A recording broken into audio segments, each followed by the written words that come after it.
Hello बच्चों। ये बहुत ही प्यारा सवाल है, इसमें सोचना है। समय दो, मैं थोड़ा सा हटता हूं, ऑप्शनों को देखो। अगला चैलेंज है प्रॉब्लम। अब यार ये क्वेश्चन ना जो कर दे खुद से कमेंट में बताना, क्योंकि सबसे प्यारा सवाल है। अगला चैलेंज है प्रॉब्लम। मचाओ यार, मचाओ। वीडियो को पॉज करो, खुद से अटेम्प्ट करो।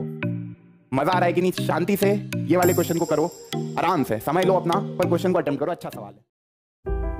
तेज वो नहीं होते जो मौके का इंतजार करते हैं, बल्कि वो होते हैं जो सही मौके पर वार करते हैं। Hello everyone, welcome to physics वाला फाउंडेशन चैनल। क्या हाल चाल है प्यारे बच्चा लोग? मचा रहे हो कि नहीं? मचा तो रहे होंगे, क्योंकि एप्लीकेशन ऑफ ट्रिग्नोमेट्री का आखिरी लेक्चर। मैंने कहा था बहुत सिंपल चैप्टर है, एक लेक्चर में मैंने सारी चीजें बता दी। थियरी में कुछ नहीं था। Line of site, angle of elevation, angle of depression कभी समझ में आया तो मचाने लग गए हो, और मचाने कभी लग गए हो तो आज क्वेश्चनों की प्रैक्टिस करेंगे। इतने प्यारे प्यारे सवाल डिस्कस होंगे कि पहले लेक्चर के बाद ही एनसीईआरटी बुक तो पूरी अटेम्प्ट हो गई होगी। आज का सेशन देखने के बाद इस चैप्टर से कितना भी टफ क्वेश्चन क्यों ना तुम्हारे सामने आ जाए, तुम मचा दोगे। काफ़ी सारे चैलेंजर प्रॉब्लम आज मैं डिस्कस करूंगा। काफ़ी मज़ेदार सेशन होने वाला है। टेलीग्राम ग्रुप पे आपके जो डाउट्स है उनको भी लिया है, और बेस्ट प्रॉब्लम क्यों लिखा? क्योंकि बेस्ट प्रॉब्लम्स ही लिए गए हैं। हल्के पतले प्रॉब्लम शुरू में एक दो दिख जाएंगे, उसके बाद जितने भी प्रॉब्लम है उनमें कुछ सोचना होगा और मुस्कुराते हुए सवालों को करना होगा। तो शुरू कर रहे हैं। हेडिंग डालो, एप्लीकेशन ऑफ ट्रिग्नोमेट्री का प्रैक्टिस सेशन है, जो कि आपके लिए पहला सवाल। कुछ बच्चों ने कहा आपकी हाइट लंबी है, दिखता नहीं है भैया, मैं हट जाता हूं। वीडियो को पॉज करो, क्वेश्चन को खुद से अटेम्प्ट करो और मुस्कुराते हुए क्वेश्चन को सॉल्व करो, क्योंकि आपकी मुस्कान जरूरी है। क्या कह रहा है देखो, इस चैप्टर में लैंग्वेज को पढ़ना है, डायग्राम बनाना है। एक बार लैंग्वेज को पढ़ के डायग्राम यदि तुमसे बन गया तो सवाल बहुत आसानी से कर लोगे। थोड़ी सी मेरी तबीयत ठीक नहीं है, पर एनर्जी पूरी फुल है, तो उससे ये नहीं कि मजा क्यों नहीं आ रहा है। मजा आना चाहिए बच्चा लोग। सवालों को आपको करना है यार, ये सेशन आपके लिए है। जो लोग खुद से करेंगे एक अलग ही मजा आएगा। और मेरे को आखिरी में बताना कमेंट में कि कितने सवाल खुद से कर पाए, तो मजा आएगा। ठीक है, तो पहला सवाल देखते हैं। एक बॉय है, हॉरिजॉन्टल प्लेन पे स्टैंड कर रहा है, तो ये मैंने एक लाइन खींच दी, this is our ground level. एक बॉय है। अब देखो यहां पर बॉय की हाइट के बारे में कुछ नहीं कहा, तो अपन ने मान लिया यार ये कोई लड़का है ना, जो कि हॉरिजॉन्टल प्लेन पे खड़ा है। ये एक लड़का मैंने मान लिया, this is my boy. B से मैं इसको रिप्रेजेंट कर रहा हूं। Find a bird flying at a distance of 100 metre from him at an elevation of 30 degree. 30 degree का एलिवेशन है ना, और यहां कहीं पे एक बर्ड है, तो बर्ड को अपन ने ये बना दिया, this is the bird.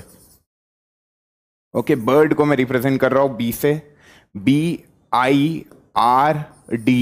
This is bird, this is boy.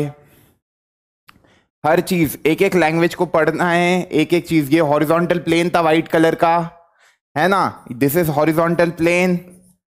उस पे लड़का खड़ा है, वो एक चिड़िया को देख रहा है जो कि 30 डिग्री के एंगल ऑफ एलिवेशन पर है। फिर क्या कह रहा है, एक लड़की है जो कि रूफ पे खड़ी है 20 मीटर हाई बिल्डिंग के, उसके लिए एंगल ऑफ एलिवेशन कितना है, 45 degree. The boy and the girl are on the opposite side of the bird. तो ये कभी बर्ड इधर है, बॉय इधर है, तो लड़की किधर होगी, ये बिल्डिंग मान लेते हैं, और यहां पे अपन लड़की को मान लेते हैं, this is a girl. Okay, यहां पे लड़की है इस बिल्डिंग पे, और बिल्डिंग की हाइट इन्होंने दे दी है 20 metre. This is 20 metre high building. finds the elevation of the same bird to be 45 degree. यहां से एंगल ऑफ एलिवेशन 45 डिग्री है, मतलब ये एंगल उन्होंने 45 डिग्री दे रखा है। वो आपसे पूछ रहे हैं कि बॉय और गर्ल में कितना डिस्टेंस है। You have to calculate what, the boy and the girl are on the opposite side of the bird, find the distance of the bird from the girl, तुमको ये डिस्टेंस निकालना है, bird और girl के बीच का distance. देखो लिखा है find the distance of the bird from the girl. तो बहुत ही प्यारा डायग्राम बन चुका है। तुम ध्यान से देखो तो एक राइट एंगल ट्राइंगल तुम यहां पे फॉर्म कर सकते हो। ये बना दिया एक राइट एंगल ट्राइंगल, ये 45 डिग्री है, तो ये डिस्टेंस और ये डिस्टेंस बराबर होंगे, ये डिस्टेंस और ये डिस्टेंस बराबर होंगे, और ये इसको मैं पूरा कंप्लीट करूं तो एक राइट एंगल ट्राइंगल इधर बन जाएगा। तुमको पता है कि यहां से लेके यहां तक का, यहां से लेके यहां तक का, कभी इस पॉइंट को मैं मान लूं D, इसको मान लूं E, तो ये जो D डिस्टेंस है वो इक्वल होगा, मानो ये A है, this is B, D equal होगा AB के, जो कि 20 मीटर है, तो ये 20 मीटर हो जाएगा। ये कुछ इसको मान लेता हूं A B, इसको C मान लेता हूं, ये D E, इसको F मान लेता हूं। तो इस तरीके से मेरे डायग्राम तैयार हो गया। मेरे को निकालना क्या है, मेरा मेन टारगेट है, मेरे को AC निकालना है।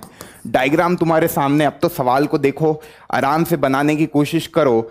दो राइट एंगल ट्राइंगल, एक है CFE, C पे बर्ड है, F पे बॉय है, E अपन ने एक पॉइंट मान लिया जहां से परपेंडिकुलर डाला। तो इस राइट एंगल ट्राइंगल के लिए CFE के लिए कभी मैं देखूं तो इन ट्राइंगल CFE में मेरे को ये पता है बर्ड और बॉय का डिस्टेंस आपको सवाल में दे रखा है, कितना दे रखा है, that is 100 metre, that is 100 metre. कभी ये डिस्टेंस दे रखा है तो ये पूरा डिस्टेंस आप निकाल सकते हो, C से लेके E तक का डिस्टेंस है ना। तो मैं लगाऊंगा sin 30 इस ट्राइंगल में, CFE ट्राइंगल में कभी मैं sin 30 लगाऊं तो ये परपेंडिकुलर है, दैट इज CE, और what is hypotenuse, that is CF, और CF आपको 100 मीटर दे रखा है, sin 30 की वैल्यू 1/2 होती है, ये CF इधर जाएगा तो 100 इज इक्वल टू CE, तो यहां से CE की वैल्यू आ गई 50। यार ये CE 50 है, तुमको पता है ये D AB के बराबर होगा, और AB तुमको 20 दे रखा है, तो दैट इज इक्वल टू किसके, DE के। अरे बहुत आराम से सर मचा दिया। ये और ये 20 मीटर है, ये पूरा आपका 50 आ गया, तो ये भी पता लग गया कितना है, 50 में से 20 जाएगा तो CD आ जाएगा। कभी मेरे को CD निकालना है तो CE में से मैं किसको माइनस कर दूंगा, DE को, और DE basically height of the building के बराबर होगा, तो दैट इज 50 माइनस 20, ये आ गया 30 मीटर। बहुत ही प्यारा। अब ये 30 मीटर क्या आया, दैट इज CD। अब यार ट्राइंगल ACD ले लो। कभी मैं ट्राइंगल ACD को देखूं, इन ट्राइंगल ACD एक राइट एंगल ट्राइंगल बन रहा है, दैट इज 45 डिग्री है ना, और ये तुम्हारा कितना है 30 मीटर। कभी राइट एंगल ट्राइंगल में ये 30 मीटर है, तुमको निकालना ये, क्योंकि यहां पे बर्ड है और यहां पे गर्ल है, तो बर्ड और गर्ल के बीच का डिस्टेंस निकालना है। This is your A point, this is your C point, sorry ये C है, गर्ल जहां पे बैठी है वो A पॉइंट है, this is C, this is D। तो कभी इसमें देखें अपन तो sin 45 लगा देते हैं, तो sin 45 is equal to perpendicular, that is CD upon hypotenuse, that is AC। AC ही निकालना था, 1/√2 बराबर 30 अपॉन AC, यहां से AC आ गया 30√2 मीटर। इन्होंने √2 की वैल्यू भी दे रखी, दैट इज 1.414, पुट कर दो तो यहां से एग्जैक्ट वैल्यू आ गई AC की 30 इंटू 1.414, 3 4 12, 1 3 1 3, 1 4 3 4 12, 1 3 1 3 4, 42.42 मीटर अप्रॉक्स। मचा दिया, मचाया कि नहीं, मुस्कुराते हुए यार। ये सवाल किस किस ने मचाया बताओ कमेंट में कर लिख के कि सर मचा दिया। केवल स्टेटमेंट को पढ़ना था। इन्होंने बोला कि लड़का इधर खड़ा है, बर्ड के अपोजिट साइड लड़की है, तो ये अपन ने बिल्डिंग बना दी। दिस इज अवर बिल्डिंग जो कि है 20 मीटर की, 20 मीटर की बिल्डिंग है। कभी ये 20 मीटर है तो ये 20 मीटर होगा। ये सोचने वाली बातें थी बस, और बाकी तो आप सबने मचा ही दिया। दो right angle triangle, simple trigonometry लगानी थी, आंसर तक पहुंचना था। सबका आंसर यही आया भाई। 3 4 12, 1 यहाँ पे केवल मल्टीप्लीकेशन के, पहले 3 से 3 1 3 1 4 और 3 4 ज़ा 12, 1, 3 1 ज़ा 3, 4, और एक 0 था तो एक डेसिमल और कूद जाएगा, तो 42.42 metre will be the correct answer. I hope everyone is getting the same answer. बड़े अगले सवाल की तरफ, पहला टिक लगाओ। अगला ऑप्शन के साथ, बहुत सिंपल, इसको मैं बोलूंगा very simple problem, previous year में पूछा गया क्वेश्चन है, सिंपल की कैटेगरी में डालूंगा। वीडियो को पॉज करो, मैं झुकता हूं, क्वेश्चन को पढ़ो पॉज करके, अटेम्प्ट करो, बताओ क्या है। लैडर मतलब चढ़ाओ, लीनिंग अगेंस्ट अ वॉल, ये मैंने एक वॉल बना दी, ये मैंने एक वॉल बना दी, this is my wall, okay, ये एक वॉल बना दी है ना, ये अपना एक ग्राउंड सरफेस बना दिया, this is our ground surface. अब सवाल को देखते हैं। अ ladder leaning against a wall makes an angle of 60 degree with the horizontal. तो यार ये लैडर को बनाने के लिए येलो कलर का यूज किया, ये अपना लैडर बन गया है ना, this is our ladder leaning against a wall and making an angle of 60 degree, okay, with the horizontal. If the foot of the ladder is 9.5, जैसे ये लैडर है तो ये कभी लैडर है, ये मेरा ए पॉइंट है, this is my B point, तो फुट ऑफ द लैडर क्या है, ए। जो फुट ऑफ द लैडर है वो 9.5 मीटर अवे है वॉल से, मतलब ये डिस्टेंस इन्होंने दे दिया 9.5 मीटर। क्वेश्चन को पढ़ने का, सवाल को अटेम्प्ट करने का, इस पॉइंट को सी मान लिया, जो वॉल का फुट है उसको सी मान लिया, जो लैडर का फुट है उसको ए मान लिया, ये लैडर का टॉप है जो वॉल के साथ टच हो रहा है, उस पॉइंट को बी मान लिया। This A B is my ladder, ये मेरा ग्राउंड है, जो ए सी पॉइंट जहां पे लाई कर रहे हैं वो ग्राउंड पे लाई कर रहे हैं। ये फुट ऑफ द लैडर का जो डिस्टेंस है वॉल से वो 9.5 मीटर दे दिया। लेंथ ऑफ द लैडर पूछ रहा है, मतलब ए बी की वैल्यू पूछ रहा है, ए सी दे रखा है, ए बी पूछा है, क्या लगाऊंगा, अरे इस एंगल के लिए बेस दे रखा है, हाइपोटेनस पूछा है, कॉस के फॉर्मूले में बेस अपॉन हाइपोटेनस आता है, तो in triangle A B C if I will apply cos 60 degree, cos 60 के लिए A C upon A B बनेगा, कॉस 60 के लिए A C upon A B बनेगा। ए सी की वैल्यू कितनी है, 9.5, ए बी मुझे नहीं पता, ए बी मुझे नहीं पता, cos 60 की वैल्यू मुझे पता है, दैट इज 1/2, वो उधर जाएगा तो 9.5 इंटू 2 हो जाएगा, दैट इज 19। दिख रहा है क्या यार, ऑप्शन 4 दिख रहा है। अरे cos 60 की वैल्यू 1/2, उधर आया 9.5 अपॉन ए बी, तो ए बी अपना आ जाएगा 9.5 into 2, that is equal to 19 metre. मचा दिया। ये आसान क्वेश्चन था, ये तो बनना चाहिए था। एक सवाल को पढ़ने का, डायग्राम बनाने का, सॉल्व करने का बहुत सिंपल चैप्टर है। कभी ट्रिग्नोमेट्री आई समझ में, कभी ट्रिग्नोमेट्रिक रेशियो समझ में आए तो बेसिक ट्रिग्नोमेट्री लगाने का और मुस्कुराने का।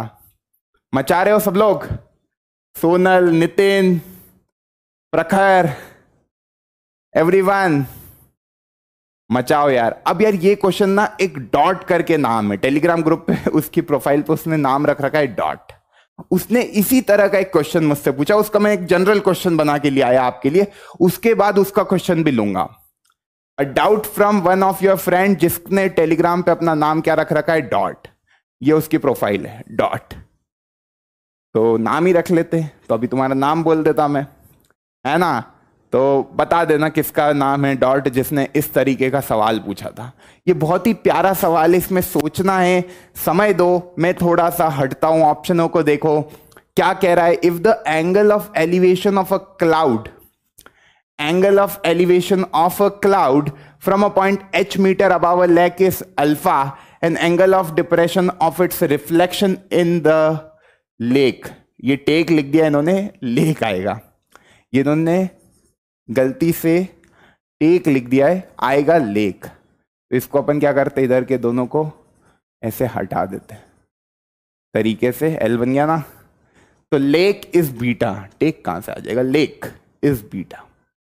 Then the height of the cloud is, अब देखो क्या करोगे, angle of elevation of a cloud from a point h metre above a lake is alpha and angle of depression of its reflection in the lake is beta, then the height of the cloud is, क्या करो, तो diagram बनाते हैं बिल्कुल।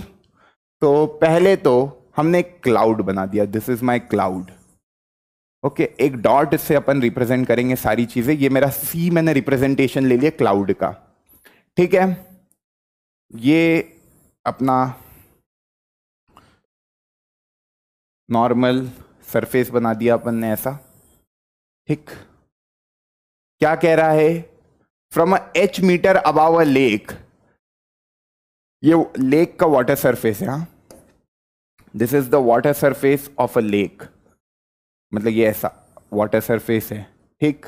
इसको horizontally बनाते हैं, बिल्कुल हॉरिजॉन्टल होगा।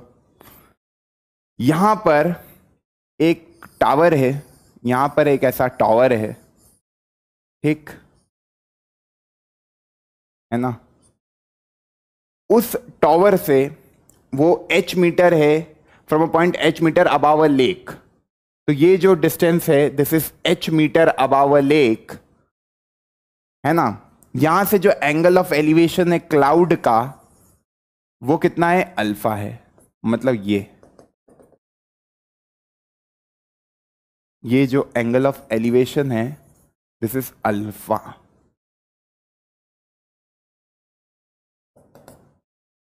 ओके, इस क्लाउड का रिफ्लेक्शन, मतलब लेक में है तो इतने ही डिस्टेंस पे इधर आ जाएगा नीचे ये पॉइंट, तो यार ये जो भी डिस्टेंस होगा, ये जो भी डिस्टेंस होगा इसी का नीचे एक पॉइंट आ जाएगा, दैट इज सी डैश। मानो सी का रिफ्लेक्शन सी डैश, कभी ये डिस्टेंस में मानूं, कभी ये डिस्टेंस में मानूं कि यार ये डिस्टेंस है h, मतलब जो क्लाउड है वो वाटर सरफेस से h हाइट पे है, तो यार ये डिस्टेंस भी कितना होगा, this is also h, this is also h।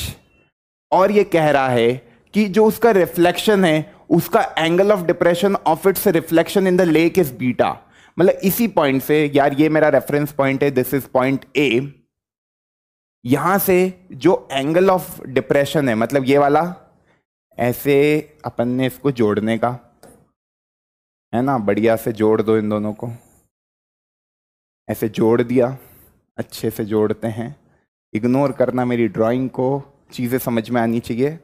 ये अपना वो है, ये वो है, इसको इससे जोड़ दिया।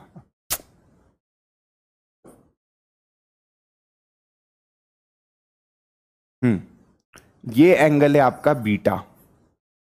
अब मैं आपको एक चीज बताऊं, आपके दो राइट एंगल ट्राइंगल तैयार हो गए, ये ए सी, कभी इस पॉइंट को मैं बी बोल दूं तो एक ए सी बी ट्राइंगल तैयार है और एक ए सी डैश बी ट्राइंगल तैयार है।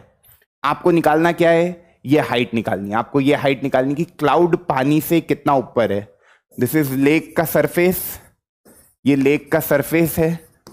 बहुत आराम से डायग्राम को समझना, क्या कहने की कोशिश कर रहा है ये सवाल, ये इंपॉर्टेंट है। क्वेश्चन कह रहा है कि यार अपन ने एक हाइट पे, मतलब एक जो वाटर सरफेस का लेवल है उससे एक पर्टिकुलर हाइट h पे एक पॉइंट है जहां से एंगल ऑफ एलिवेशन क्लाउड का अल्फा एंगल पे और एंगल ऑफ डिप्रेशन उसी क्लाउड के रिफ्लेक्शन का, मतलब इस क्लाउड सी का कभी मैं रिफ्लेक्शन लूंगा तो ये जितना डिस्टेंस होगा सेम डिस्टेंस इधर होगा, सेम डिस्टेंस इधर होगा। कभी मैं यार इसको मान लेता हूं, मानो ये E है, तो जो EC है वो बराबर है EC डैश के, जो EC है वो बराबर है EC डैश के, क्योंकि ये क्लाउड का इतना डिस्टेंस पानी के ऊपर है तो सेम डिस्टेंस पानी के नीचे भी होगा, तभी अपन उसके रिफ्लेक्शन की बात कर रहे हैं। मतलब ये जो लेक सरफेस है वो प्लेन मिरर की तरह बिहेव करेगा।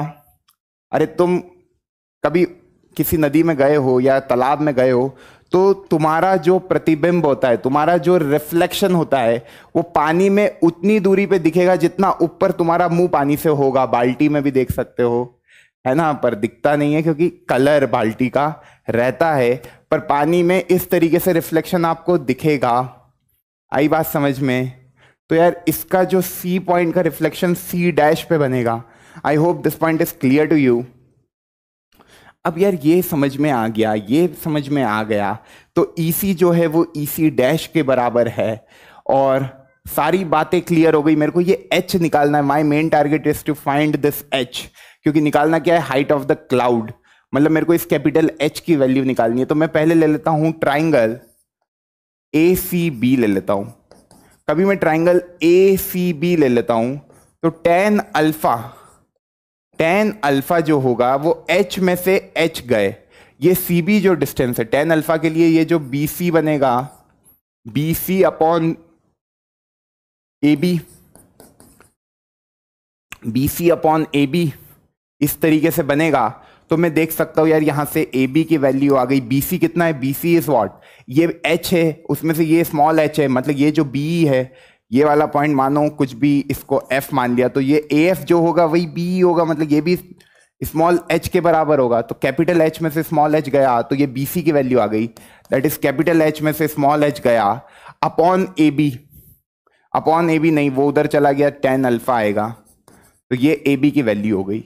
इसी तरीके से इन ट्राइंगल, अगला ट्राइंगल कौन सा है, A B C dash, A B C dash, इस वाले ट्राइंगल में टेन बीटा का भी मैं लगाता हूं, टेन बीटा का भी मैं लगाता हूं, तो तुमको पता है ये कैपिटल एच है, ये स्मॉल एच है, तो ये पूरा B C dash upon A B again, तो यहां से फिर आया कि ए बी की वैल्यू कितनी आ गई, B C dash that is H plus small H upon tan beta. किस किस को नहीं बात समझ में, अरे एच और H, capital H plus small H, ये एच है ये छोटा एच है, तो दोनों मिलके बनेगा B C dash upon A B. अब ए बी की वैल्यू दोनों इक्वेशन से निकाल दी, एल एच एस सेम है तो आर एच एस को बराबर कर सकते हैं, मतलब मैं कहने की कोशिश कर रहा हूं ये मेरी इक्वेशन 2 है, ये मेरी इक्वेशन 1 है। अब कभी मैं इन दोनों इक्वेशन को इक्वेट कर दूं, कभी मैं इन दोनों इक्वेशन को इक्वेट कर दूं, ओके, इक्वेटिंग इक्वेशन 1 एंड 2, तो तुमको समझ में आ गया होगा कि यार h minus H upon tan alpha is equal to h plus H upon tan beta, ये कुछ हो रहा है। और यार ये जो भी हो रहा है यहां से अपने को, मेरा मेन टारगेट क्या, कैपिटल एच की वैल्यू निकालना, वही हाइट ऑफ द क्लाउड अपन ने अज्यूम करी है, ये कैपिटल एच ही मेरी हाइट ऑफ द क्लाउड को रिप्रेजेंट कर रहा है, तो मेरा मेन टारगेट कैपिटल एच निकालना है, बाकी मेरे को small H tan alpha tan beta के टर्म्स में ही आंसर देना, ऑप्शन मेरे पास इस तरीके से दिए हुए हैं। तो मैं क्या करूंगा, क्रॉस मल्टीप्लीकेशन करूंगा, इसके आगे का सॉल्व कर रहा हूं, है ना, इसके आगे का देखो क्या होगा, इधर आप करोगे क्रॉस मल्टीप्लीकेशन तो क्या बनेगा, H minus H into tan beta is equal to H plus H into tan alpha.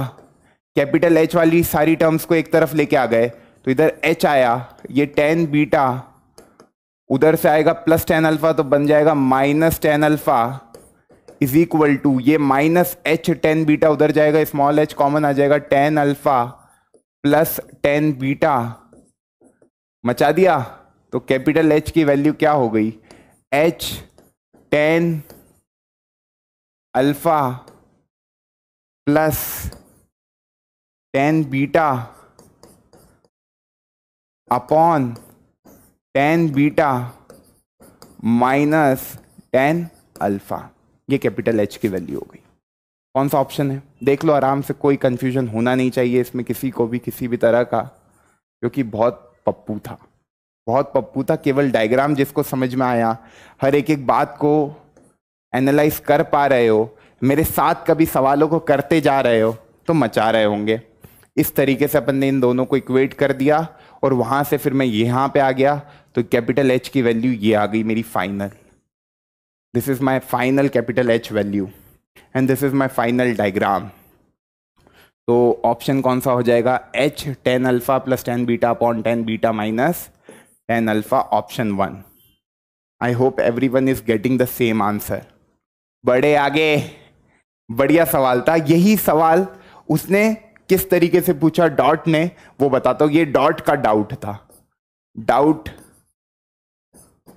Bye dot, यही नाम था उसका टेलीग्राम ग्रुप पे, उसने डॉट नाम रख रखा है अपना, है ना, ऐसे बिंदी लगा के। ये क्वेश्चन भेजा था उसने कि सर ये वाला क्वेश्चन डिस्कस कर लेना, सेम क्वेश्चन, बस एंगल ऑफ एलिवेशन की वैल्यू दे दी, मतलब अल्फा की वैल्यू दे दी। अल्फा की वैल्यू कितनी दी, 30 डिग्री, बीटा की वैल्यू कितनी दी 60 डिग्री। उसी सवाल को सेम बस लैंग्वेज दे दिया, स्मॉल h की वैल्यू कितनी दी 60 मीटर। क्या पूछा है, क्या पूछा है, देखो angle of elevation of a cloud from a point 60 metre above the surface of the water. ये मेरा सरफेस ऑफ वाटर है, ये वाला डिस्टेंस मैंने मान लिया 60 मीटर है ना। यहां से एंगल ऑफ एलिवेशन क्लाउड का ये 30 डिग्री, ये क्लाउड है, ये क्लाउड का इधर रिफ्लेक्शन होगा, ये सी डैश है, और ये वाला जो एंगल है दिस इज 60 डिग्री। ये जो एंगल है वो क्या हो जाएगा 60 डिग्री, एंगल ऑफ डिप्रेशन। इस तरीके से हो जाएगा ये। तो तुमको केवल ये वैल्यू निकालनी है, this is your capital H, height of the cloud. इसमें भी height of the cloud from the surface of water, ये सरफेस ऑफ वाटर है तो कैपिटल H की वैल्यू ही निकालनी है। वापस से पूरा सॉल्व नहीं करूंगा, केवल अभी जो मैंने निकाल के दिया तुमको H बराबर होता है H tan alpha plus tan beta upon tan beta minus tan alpha. ये रिलेशन आएगा, आपको पता है स्मॉल h की वैल्यू 60 है, अल्फा बीटा सबकी वैल्यू पता है, पुट करी 60, ये कितना आया √3, 1/√3 है ना, tan 30 degree 1/√3 plus √3 upon √3 minus 1/√3। इसको सॉल्व करेंगे तो देखो √3 से √3 तो कैंसिल हो जाएगा, ये बन जाएगा 3 + 1 4 अपॉन 2, मतलब ये बना 60 × 4 अपॉन 2, दैट इज 120 मीटर। तुमको पूरा सॉल्व करना है, बस वो प्रीवियस क्वेश्चन उसी का सॉल्यूशन है। तो ये रिलेशन निकालना तो अपने को यही दो ट्राइंगल लेंगे, इसको मैंने कभी A मान लिया, इसको B मान लिया, तो एक ट्राइंगल ABC लूंगा और एक ट्राइंगल ABC डैश लूंगा और मचा दूंगा तो ये इस तरीके से 120 मीटर मेरे ख्याल से सबका आंसर आ जाएगा। तो ये प्यारा सवाल था, दो तरीके से मैंने एक बार नंबर लेके भी इसको समझा दिया है ना। आपके किसी दोस्त ने पूछा तो आपको भी डाउट आ सकता है, तो सवालों को करोगे तो चीजें और अच्छे से बनेगी। ठीक है, बात करें आगे की, अगला चैलेंज है प्रॉब्लम। अब यार ये क्वेश्चन ना जो कर दे खुद से कमेंट में बताना, क्योंकि सबसे प्यारा सवाल है। इंपॉर्टेंट पता है कि इसका डायग्राम जो इमेजिन कर पाएगा वही मेरी नजरों में है कि यार उसको सारी बातें समझ में आ रही है। क्या कह रहा है, हर एक बात को ध्यान से समझना। अ tower stand at the centre of a circular park. जो टावर है ना वो स्टैंड है, मतलब खड़ा हुआ है एक सर्कुलर पार्क के सेंटर में। जैसे ये मैंने एक सर्कुलर पार्क बनाया है ना, उसके सेंटर पे एक टावर खड़ा हुआ है। अब देखो टावर को खड़ा करना है, मतलब ऐसा खड़ा होगा। कभी ये सर्कुलर पार्क है तो टावर कुछ ऐसा खड़ा होगा, कैसा, ऐसा है ना। अब इसको मैं शो कैसे करूंगा, तो यार मेरे को 2D में ही डायग्राम बनाना है, तो मैं इस तरीके से बता दूंगा कि यार ये मेरा टावर ऐसे खड़ा है। इस सर्कुलर पार्क में टावर इस तरीके से खड़ा है। इसको इमेजिन करो कि सर्कुलर पार्क के सेंटर पे टावर ऐसा खड़ा हुआ है। अब क्या कह रहा है, if A and B are 2 point on the boundary of the park. मैंने ये 2 पॉइंट मान लिया, ये A मान लिया, ये B मान लिया, बाउंड्री पे पार्क की, ये पार्क की बाउंड्री है सर्कुलर पार्क की, such that AB is equal to A metre. ये जो AB है ना, ये A मीटर का डिस्टेंस दे रखा है, small a। Subtend an angle of 60 degree at the foot of the tower. मतलब ये जो AB जो है ना, AB कॉर्ड, वो सेंटर पे एंगल कितना सबस्टैंड कर रही है 60 डिग्री।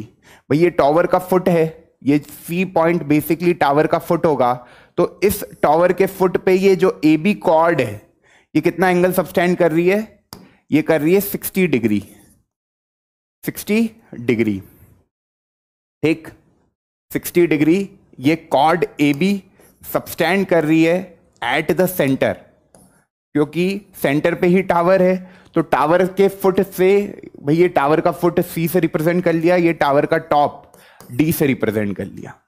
ओके, तो ये CD मेरा टावर है, AB मैंने ऐसे 2 रैंडम पॉइंट मान लिए बाउंड्री ऑफ द पार्क पे, जो कि AB का डिस्टेंस A मीटर है और वो सबस्टैंड कर रही है 60 degree at the foot of the tower. जो बातें बोली थी उसको ऐसे बना दिया। फिर क्या कह रहा है, अब यार ये जो एंगल ऑफ एलिवेशन है top of the tower from A और बी, मतलब देखो ए से भी जो टॉप का एंगल ऑफ एलिवेशन है और बी से भी जो टॉप का एंगल ऑफ एलिवेशन है वो कितना है 30 डिग्री। अब बच्चे यहां कंफ्यूज होते हैं, बच्चों को समझ में नहीं आता है कि कौन सा एंगल ऑफ एलिवेशन की बात की जा रही है। तो मैं तुमको बता दूं, जब तुम ए को डी से जोड़ोगे, जब तुम ए को डी से जोड़ोगे और बी को डी से जोड़ोगे, है ना, ए को डी से जोड़ा और बी को डी से जोड़ा इस तरीके से, है ना, तो ये जो एंगल है ये angle of elevation top of the tower का होगा 30 डिग्री। भाई कोई टावर सबस्टैंड है, इसको ऐसे समझो, ये टावर सबस्टैंड है सी डी, ये एक पॉइंट है ए ग्राउंड पर, तो जो ए सी और सी डी के बीच का एंगल है this is called angle of elevation. तो ये एंगल ऑफ एलिवेशन तभी कहलाएगा ना क्योंकि ये टावर को ऐसे टॉप पे समझो, तो टावर से ग्राउंड को कनेक्ट करोगे, ये हॉरिजॉन्टल लाइन हो गई, ये एंगल ऑफ एलिवेशन हो गया 3D डायग्राम में। इसलिए बच्चे बोलते सर एंगल ऑफ एलिवेशन तो हॉरिजॉन्टल लाइन से बनता है। अरे इसमें हॉरिजॉन्टल लाइन कुछ ऐसी है, ऐसी है, क्योंकि डायग्राम का फील ले पा रहे हो, मतलब सेंटर से कभी मैं बाउंड्री को ज्वाइन करूंगा तो भी तो वही ग्राउंड वाली लाइन ही है, ये सब ग्राउंड की लाइन है। तो ये मेरी हॉरिजॉन्टल लाइन हो गई, एंगल ऑफ एलिवेशन बनाना है टॉप पे, तो ये टॉप को देखूंगा मैं इस ए पॉइंट से, तो ये लाइन ऑफ साइट हो गई, ये हॉरिजॉन्टल लाइन हो गई, ये 30 डिग्री का एंगल हो गया। चमका, चमके गई। ये टॉवर को ऐसे सेंटर पे इमेजिन करो, 30 डिग्री का एंगल बना रहा है, ये टॉवर है ना। अब इसका एंगल ऑफ एलिवेशन बनाना है तो इसको इससे ज्वाइन करेंगे बॉटम से और इसको टॉप से ज्वाइन करेंगे, तो ये ए से डी वाली लाइन, ये वाली लाइन ऐसी बता दी मैंने, समझ में ही बात। तो बस डायग्राम बन गया, अब तो सवाल खत्म हो गया।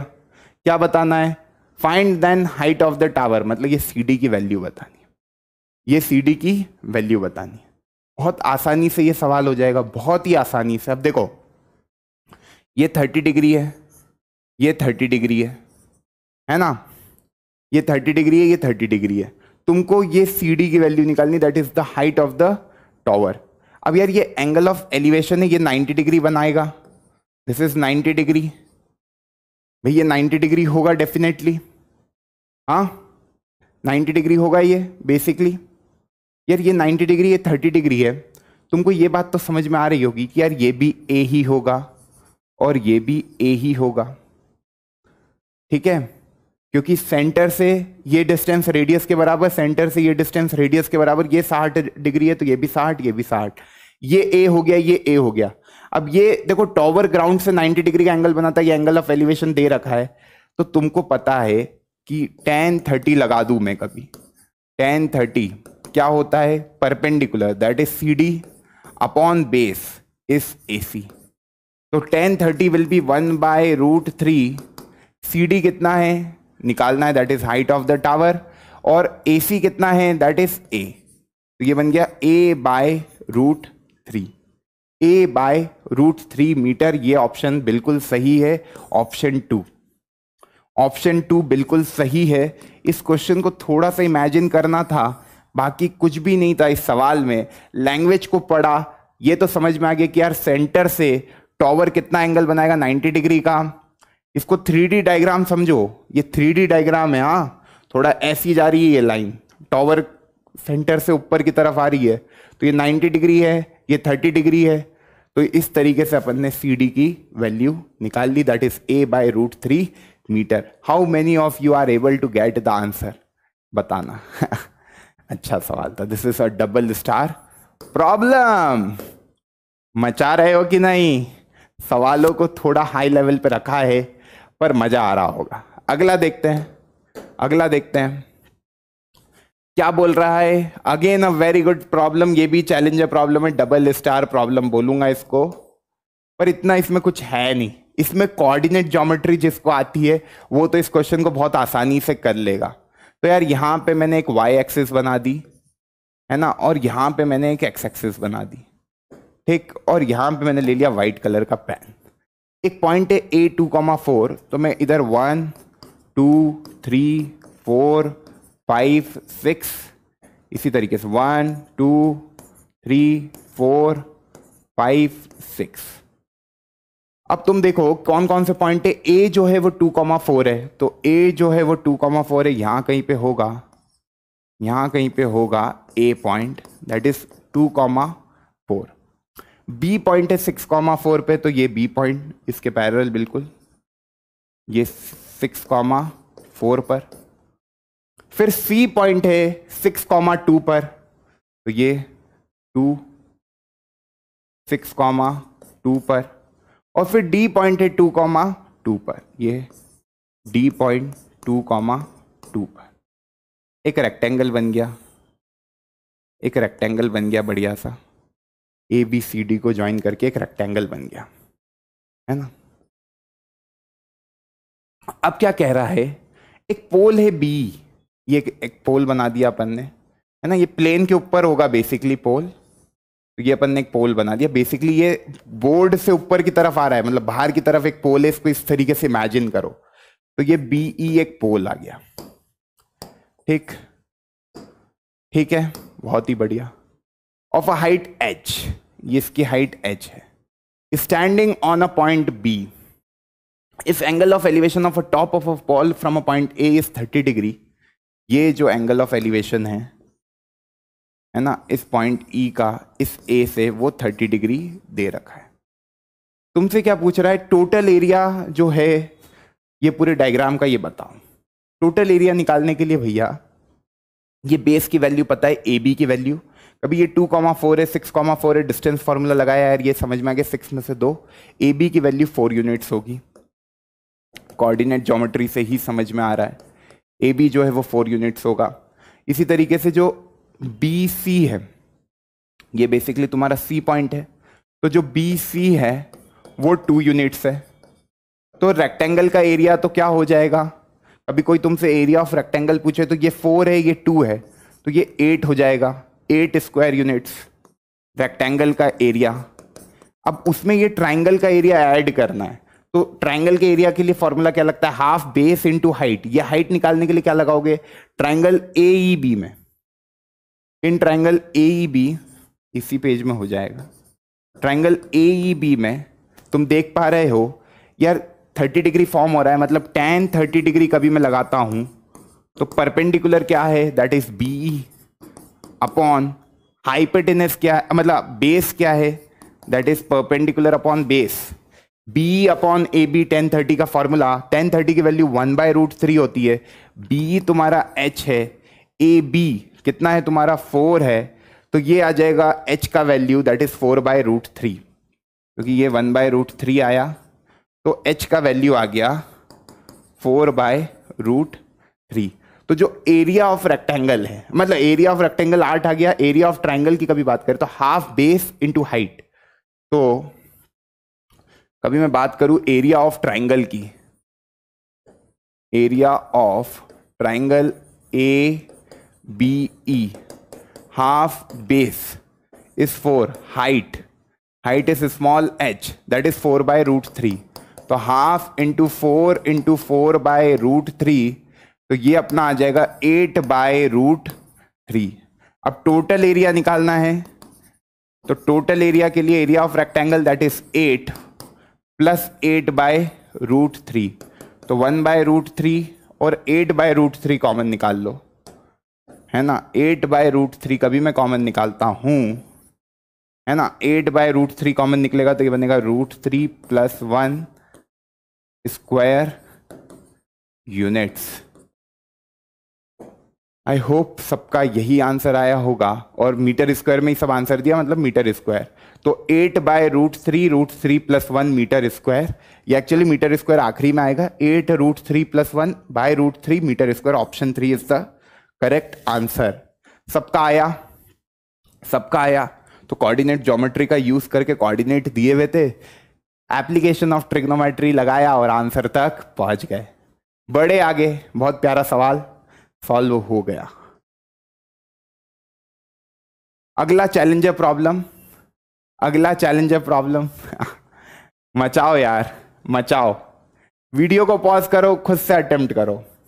A ladder rests against a vertical wall at an inclination A to the horizontal, inclination alpha है, हाँ, this is alpha to the horizontal. If its foot is pulled away from the wall through a distance, ये thought लिख दिया है, ये through a distance आएगा, okay, through a distance, करो question को अटेम्प्ट खुद से, through a distance P, so that its upper end slide at a distance Q down the wall.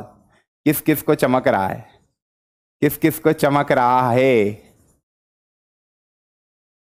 किस किस को चमक रहा है, कुछ को तो चमक गया होगा। देखो भाई, इसमें क्या करेंगे, through a distance P so that it's, ये एंगल अल्फा दे रखा है, angle of inclination, so that it's upper and slide at a distance q down the wall, then the ladder makes an angle beta to the horizontal, then cos beta minus cos alpha upon sin alpha minus sin beta is equal to what? ये value आपको निकाल के देनी है। तो diagram बनाते हैं, diagram बनाते हैं। तो डायग्राम क्या है, एक वर्टिकल वॉल बनाते हैं। पहले तो एक वर्टिकल वॉल बनाते हैं, ये बना दी वर्टिकल वॉल, ओके, ये ग्राउंड बना दिया, this is my ground, this is vertical wall. अब एक लैडर बनाते हैं, है ना, जो कि रेस्ट कर रही है एक वर्टिकल वॉल पर, इस तरीके से, इस तरीके से एक लैडर बना दी मैंने, ठीक ठीक ठीक ठीक ठीक। ये ग्राउंड है, ये वॉल है, ठीक है। ये जो पॉइंट है, दिस पॉइंट, ये top of the ladder, okay. कभी उसके पुल को, उसके फुट को कभी अवे, मतलब खींचेंगे, ये इसका लेडर का फुट है, कभी ए बी में बोलूँ ये लेडर है, तो ये ए जो है वो फुट है लेडर का और बी जो है वो टॉप है। तो ए को कभी मैं वॉल से अवे खींचूंगा, पी डिस्टेंस लिखा है, if it's foot is pulled away from the wall through a distance P, मतलब यहां खींच के मैंने यहां रख दिया, कोई दूसरे पेन से ये मैंने रख दिया ए डैश को, ओके, ए डैश को मैंने पी डिस्टेंस पुल करके यहां रख दिया। तो भाई इसको इधर खींचूंगा तो ये नीचे आएगा, तो ये मेरी अब लेडर हो गई, है ना, दिस इज बी डैश और ये न्यू लोकेशन है ए डैश। जब मैंने पी डिस्टेंस पुल किया तो वो कितना नीचे आया, वो क्यू डिस्टेंस नीचे आया, वो क्यू डिस्टेंस नीचे आया जब मैंने पी डिस्टेंस पुल किया। जब मैंने पी डिस्टेंस पुल किया तो वो क्यू डिस्टेंस नीचे आया, मतलब ये जो डिस्टेंस है दिस इज पी, तो वो क्यू डिस्टेंस नीचे आया। अब तुमको क्या बताना है, देखो दोनों एंगल दे रखे, एक एंगल अल्फा दे रखा था पहले वाला और फिर बीटा दे रखा है। अब तुमको कॉस बीटा की वैल्यू पहले देखो, कॉस बीटा की वैल्यू कभी मैं देखूं तो ये तो हो गया ये वाला पॉइंट सी मान लो, है ना। तो पहले ट्राइंगल कौन सा देखूं मैं, ए देख लो आराम से, कोई दिक्कत नहीं है। ये थोड़े से लाइनें हटाते हैं, कंफ्यूजन हो रहा होगा डायग्राम में। ध्यान से देखो, ट्राइंगल ए बी सी को tan अल्फा बन रहा है, that is B C upon A C, perpendicular upon base, चमक रहा है। तो देखो triangle, in triangle, in triangle, in triangle A B C, in triangle A B C, कभी मैं tan अल्फा की वैल्यू लिखना चाहूं तो tan अल्फा के लिए परपेंडिकुलर क्या है, that will be B C, upon base क्या है, that will be A C, that will be A C. तो बी सी अपॉन ए सी, अब यार बी सी अपॉन ए सी हो गया, ये tan अल्फा की कहानी हो गई। पर मेरे को tan अल्फा नहीं, मेरे को ये कॉस में निकालने थे, तो यार पहले तो तुम सीधे कॉस बीटा ही लिखो, tan का अपन क्यों ही लिख रहे हैं, कॉस बीटा की वैल्यू लिखते हैं, कॉस बीटा। अब यार लेंथ ऑफ द लेडर कभी मैं बोलूँ तो यार ये जो ए बी है, ए बी जो है वो इक्वल होगा ए डैश बी डैश के, क्योंकि लेंथ ऑफ द लेडर नहीं चेंज हुई है भाई, लेडर की जो लेंथ है वो तो सेम होगी, बस हल्का सा नीचे इसको इधर खींचा तो वो क्यू डिस्टेंस नीचे खिसक गई। पहले लेडर ए बी थी, अब लेडर की new position A dash B dash है, मगर length of the ladder L मैंने मान लिया। ओके, और दोनों बराबर ही होगी, ऑब्वियस सी बात है। तो कभी मैं कॉस अल्फा की वैल्यू लिखना चाहूं या कॉस बीटा की वैल्यू, जैसे इसमें कॉस अल्फा लगेगा इस ट्राइंगल के लिए, ए बी सी के लिए कॉस अल्फा लगेगा, ए बी सी के लिए कॉस अल्फा, तो बेस क्या है, ए सी अपॉन एल। ठीक, इसी तरीके से कॉस बीटा, यहां पे साइन अल्फा भी निकाल सकते हो आप, दैट इज साइन अल्फा के लिए बी सी अपॉन एल, है ना, बी सी अपॉन एल। और कॉस बीटा के लिए अब ट्राइंगल कौन सा हो जाएगा कॉस बीटा के लिए, A dash B dash C, मतलब in triangle A dash B dash C. तो कॉस बीटा के लिए आएगा A dash C upon L, और साइन बीटा के लिए आएगा perpendicular will be B dash C upon L. अब जो निकालना है, क्या निकालना है, cos beta minus cos alpha. तो कॉस बीटा ये है माइनस कॉस अल्फा, मतलब ये बनेगा A dash C minus A C upon L divided by sine alpha minus sine beta. Sine alpha क्या है, B C minus B dash C upon L, L से L cancel. अब तुम एक चीज देखना, ए डैश सी में से ए सी जाएगा, that will give you P, that will give you P upon B C, B C में से बी डैश सी जाएगा, बी सी में से बी डैश सी जाएगा, that will give you Q.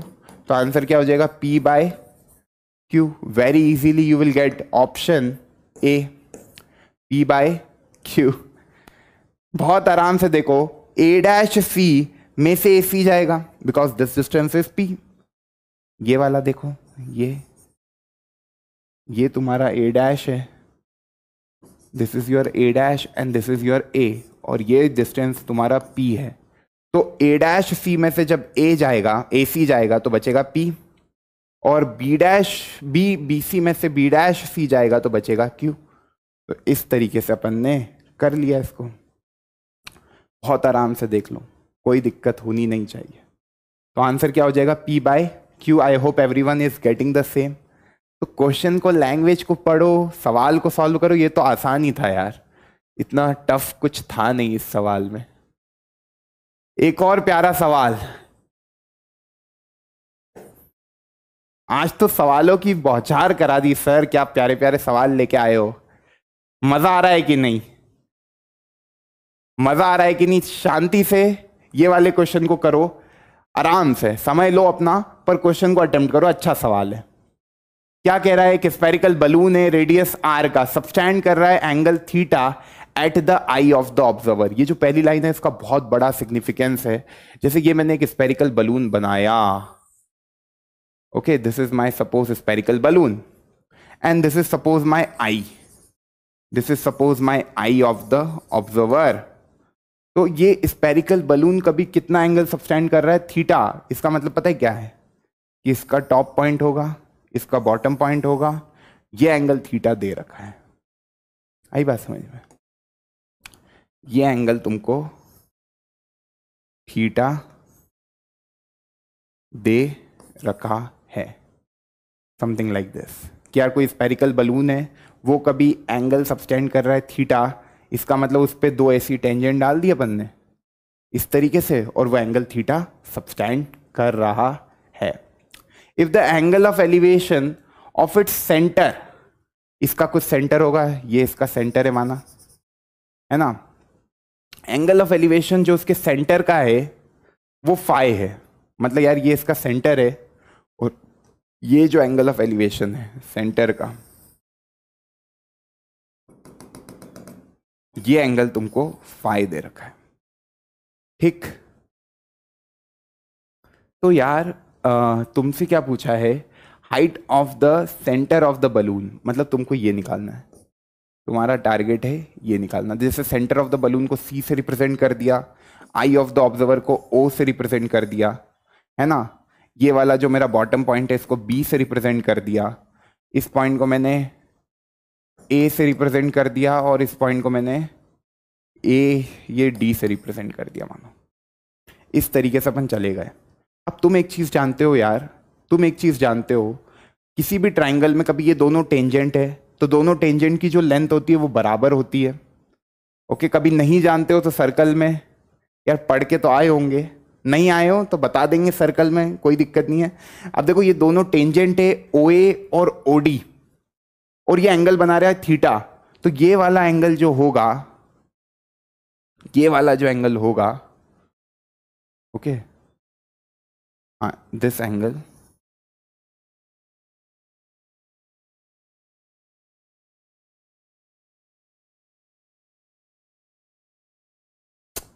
अरे यार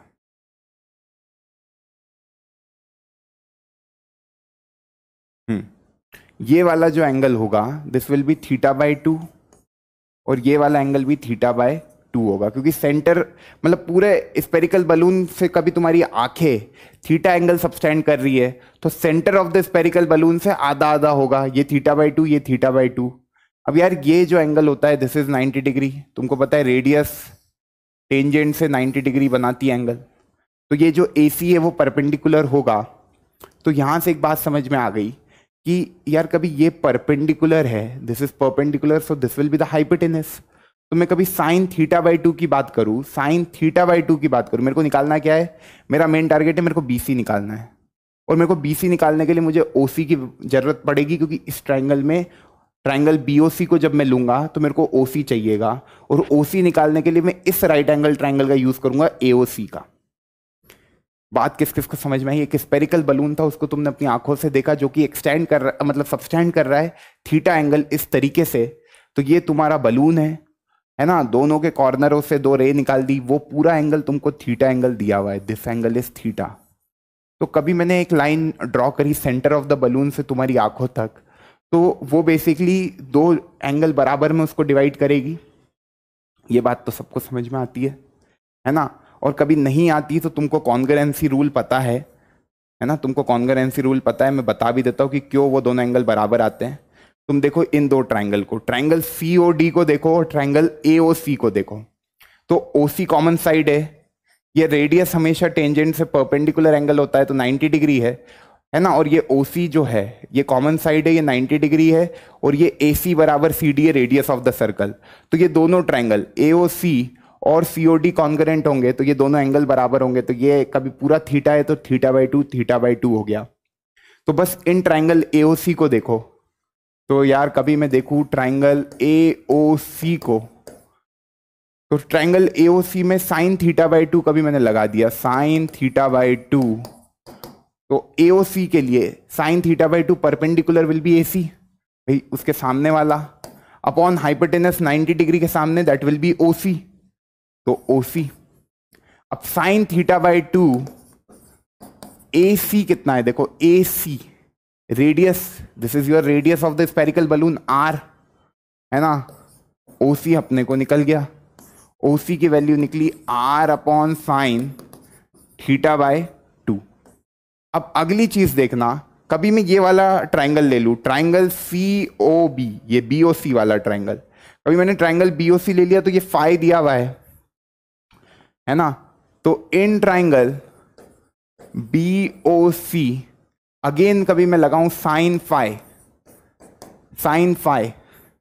भाई BOC में ये sin फाई, तो ये परपेंडिकुलर BC और हाइपोटेनस तो OC रहेगा, परपेंडिकुलर क्या हो गया BC, यही निकालना है, हाइपोटेनस OC की वैल्यू अपने को पता है R sin φ/2, कभी मैं देखूं तो ये OC मेरा आ गया, OC sin फाई, मेरा BC आ गया जो मेरे को निकालना था। अब OC की वैल्यू यहां से पुट कर देते हैं अपन, तो ये आएगा R, है ना, R अपॉन, देखो R upon sin θ/2, R upon sin θ/2 into sin phi, that will be equal to BC। Option देख पा रहे हो आप, R sin phi, R sin phi तो सब में ही है, ये sin θ/2 को मैं लिख सकता हूँ cosec θ/2, cosec θ/2 देख लो किस ऑप्शन में है, that will be your BC, और BC ही निकालना था कि ग्राउंड से सेंटर ऑफ द बलून कितनी दूरी पे है, ये तुम्हारा ग्राउंड सरफेस है, this is your ground, this is your ground, okay, ये ग्राउंड है और ये सेंटर ऑफ द बलून है। तो इस तरीके से अपना ये सवाल हो गया। सेंटर ऑफ द बलून की जो हाइट है दैट इज पीसी, वो अपनी आ गई r sin phi cosec theta by 2, that is option number 3। I hope everyone is getting the same answer. मजा आया कि नहीं? बहुत ही प्यारा सवाल था, आराम से इसको ऑब्जर्व करो, आराम से देखो। एक बलून है, आई ऑफ द ऑब्जर्वर सबटेंड कर रही है, मतलब दो ऐसी लाइनें खींच दी जो एंगल थीटा बना रही है। फिर सेंटर ऑफ द बलून को आई ऑफ द ऑब्जर्वर से जोड़ा, दो बराबर एंगल में तोड़ा। ये 90 डिग्री होता है क्योंकि टेंजेंट और रेडियस के बीच का एंगल 90 डिग्री होता है, ये सर्कल की प्रॉपर्टी होती है। तो बस बेसिकली मेरे को एप्लीकेशन ऑफ ट्रिग्नोमेट्री में करना क्या है, राइट एंगल ट्राइंगल को फॉर्म करना है, और एक बार फॉर्म हो गए फिर तो मैं मचा लूंगा। तो अच्छा सवाल था, है ना? बड़े आगे चलो, लास्ट सवाल आज की क्लास का। Angle of elevation of the top Q of a vertical tower P Q from a point x on the ground is 60 degree. देखो यार, इन तरह के सवालों को क्या करना है, सबसे पहले पढ़ेंगे, सारी बातों को पढ़ेंगे, क्या क्या दिया हुआ है। पहले पॉइंट दिए हुए, angle of elevation of the top Q of a vertical tower P Q. तो एक वर्टिकल टावर बना दिया, उसका जो टॉप है उसको क्यू नाम दे दिया, बॉटम को पी नाम दे दिया। ये टॉप है, ये बॉटम है। अब कह रहा है कि from a point x on the ground, यहां पे एक पॉइंट मान लिया मैंने एक्स, यार ये ग्राउंड पे एक पॉइंट मान लिया एक्स, ठीक। इस ग्राउंड के जो पॉइंट एक्स से 60 डिग्री का एंगल बना रहा है टॉप, ठीक।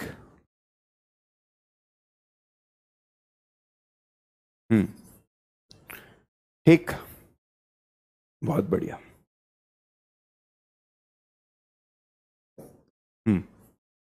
अब क्या कह रहा है, at a point R 40 metre vertically above X. अब यहां से 40 मीटर ऊपर गए, मानो यहां पे गए, ये अब तुम्हारा नया पॉइंट हो गया, दिस इज योर आर, और ये जो डिस्टेंस है ये 40 मीटर है। अब ये जो आर पॉइंट है वो एंगल ऑफ एलिवेशन जो टॉप ऑफ द टावर है जो कि क्यू है, उससे 45 डिग्री का एंगल बना रहा है। ओके, बहुत ही प्यारी बात है ये भी, है ना? ये जो एंगल बन रहा है दिस इज 45 डिग्री। बढ़िया।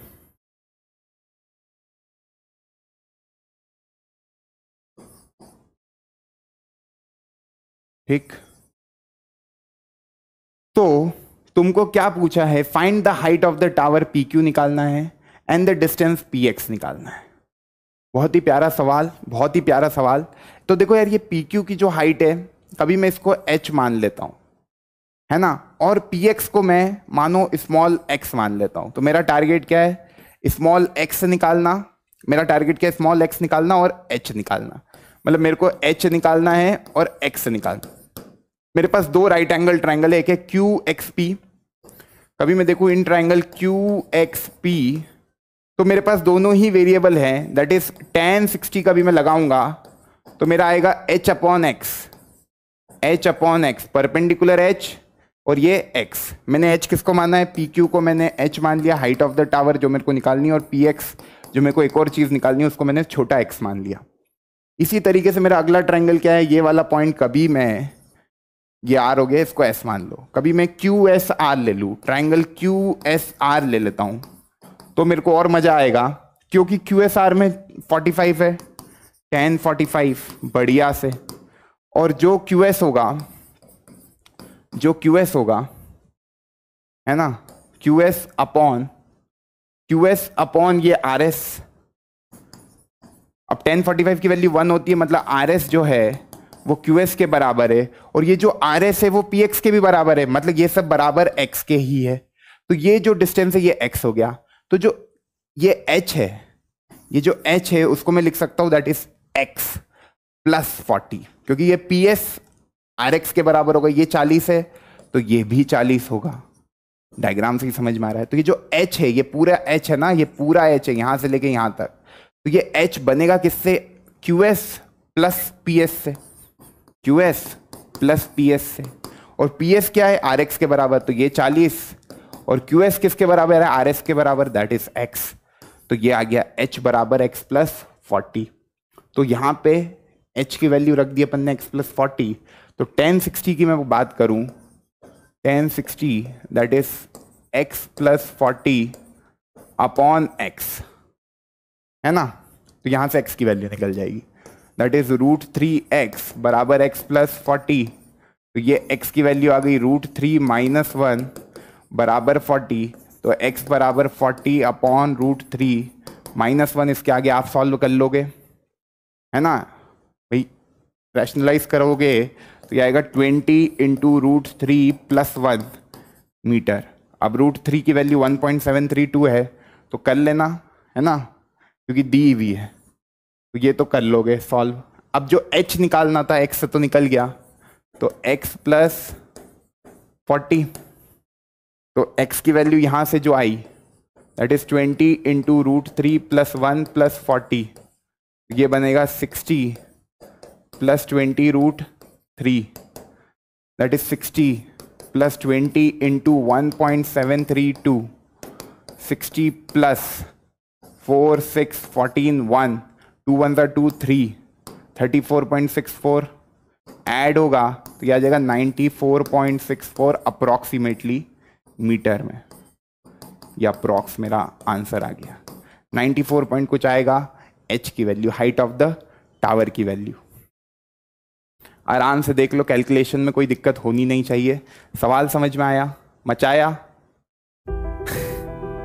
तो इसी के साथ एप्लीकेशन ऑफ ट्रिग्नोमेट्री हमारा हो गया है खत्म। मुस्कुराते रहो, मन लगा के पढ़ाई करते रहो। एक बच्चा पूछ रहा था कौन सी रेफरेंस बुक लगाऊं, तो यार आर डी शर्मा सबसे अच्छी बुक है। उसके एक्सरसाइजों को और उसके जो ऑब्जेक्टिव टाइप के क्वेश्चन है वो कभी कर लिए तुमने, तो मेरे को नहीं लगता तुमको फिर कुछ भी ऐसा सवाल अटकेगा एग्जाम में जो आया जो तुमसे बनेगा नहीं। तो सवालों की प्रैक्टिस करोगे। ये वर्ड प्रॉब्लम इसके एप्लीकेशन ऑफ ट्रिग्नोमेट्री के कभी समझ के डायग्राम बना पा रहे हो तो ये चैप्टर बहुत आसान है, केवल बेसिक ट्रिग्नोमेट्री है। तो यार बहुत अच्छी बात लिखी है, never regret a day in your life. जो रिग्रेट होता है ना जिंदगी में, पछतावा कि यार मैंने ये नहीं किया, अब मुझे कुछ समझ में नहीं आ रहा है, तो एक बहुत ही अच्छी बात है कि अभी से शुरू करो। मतलब अभी जो हो गया उसके बारे में मत सोचो, अभी क्या है तुम्हारे पास उसके बारे में सोचो।